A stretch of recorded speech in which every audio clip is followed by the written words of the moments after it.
Angel, I probably look at you different than many people do. As we've talked, I have been an entrepreneur for a lot of years. I look at you as the ultimate entrepreneur. I've talked about in what we've done, moving into something that we got into before it existed. You have absolutely done that, which is you have put together a program which has been an extremely successful alternative to incarceration program long before people even knew how to spell alternative. I've been kind of fortunate to be in a position to be an entrepreneur that has made me not rich in money, but it's made me rich in my heart and with the opportunities that I've been able to have through this organization that we created to help people that are in the belly of the beast. Well, I started this program with my predecessor, Robert Siegal, who I never let anyone forget. Robert died young as we both started this organization. As you know, Rick, because you were one of the people that was around at that time and met Robert, because Robert pulled in a lot of amazing people that would help him with the kids. And you were one of those people, including using you to help a kid by tutoring a kid, which you did way back when. We're talking the 70s. So you're someone that that's on my board today and someone that I've seen this organization grow from a one-man organization, later myself and a secretary, into an organization that's impacted so many lives, as you know, in the criminal justice system. Robert Siegal died, sadly, when he was 28 years old, too young. He befriended a police officer by the name of Andrew Glover that at the time would spend time with the kids playing ball in the park. As you know, Robert always spent time with the kids, and they came first. And even with volunteers like yourself and this officer, he used them to try to sensitize. At a time when the Lower East Side was burned out, it was a different world. New York was very poor, as you know. In the Lower East Side, where I grew up and still live, because of this organization, the community was so burnt out that they were selling buildings for $1 and nobody wanted them. The drugs were ravaging in that community.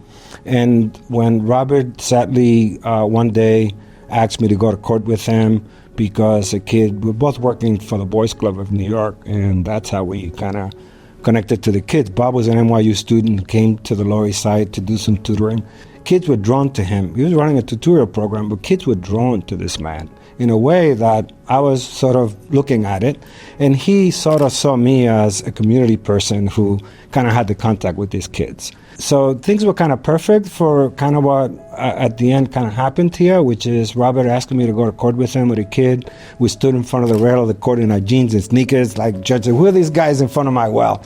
And the kid says, my tutor and my counselor, and we went up to the bench and spoke to the judge, and Robert thought of this concept that, as you said earlier, criminal justice reform was nowhere in sight. I actually had the same opportunity. I went to court with Robert for the boy that I was tutoring. So. And you know that in those days, we had monster judges. It was the Wild West in the criminal justice system to some great degree. How did you get from doing individual help to where you got into the court system, and you were, what had to happen for that to? Well, I immediately, I had to incorporate the program. So, which I think you incorporated the same year I incorporated. So we're even. 1979, I believe. And we incorporated as the Andrew Glover Youth Program, which was the name of this police officer, through the precinct and the family. And today we're having it for justice because about 5 or 6 years ago, the board thought, Andrew Glover was hard to explain, whatever. And we had a board member who had a branding company, and that led to, which wasn't easy for me. I lost a lot of sleep over that because, as you know, Rick, because it's my legacy. You went into a world that alternative to incarceration was not there. And I think that the idea with the Avenues for Justice was to try to attempt to leverage the dynamics of what was happening at the time. We came up with avenues, which is where we come from. The Lower East Side has Avenue A, B, C, D. What is the name of the avenue now? Avenue B, I am pleased that the city allowed for us to name Avenue B Avenue for Justice Way, named after our program, which is amazing. There's not many institutions in this city that have an avenue named after them. And it hasn't been easy. It was, for me, it was 24/7 on the streets with these kids in a system that didn't care, wasn't listening to anybody. We were able to be heard, which is really important in a vacuums of criminal justice. Judges saw credibility. I think judges even then were looking for some kind of criminal justice reform, though we weren't calling it that. And that is a way perhaps to not have to put people in jail. And in those days, there were massive people in prison behind a lot of drug operations would come to these poor communities to cash in. The Rockefeller laws and many others who attributed to a system filled with children, which led to, in 1979, there was a young man. This kid put his hand in his pocket of his jacket and said, "I got a gun, give me your money." He's 14 years old.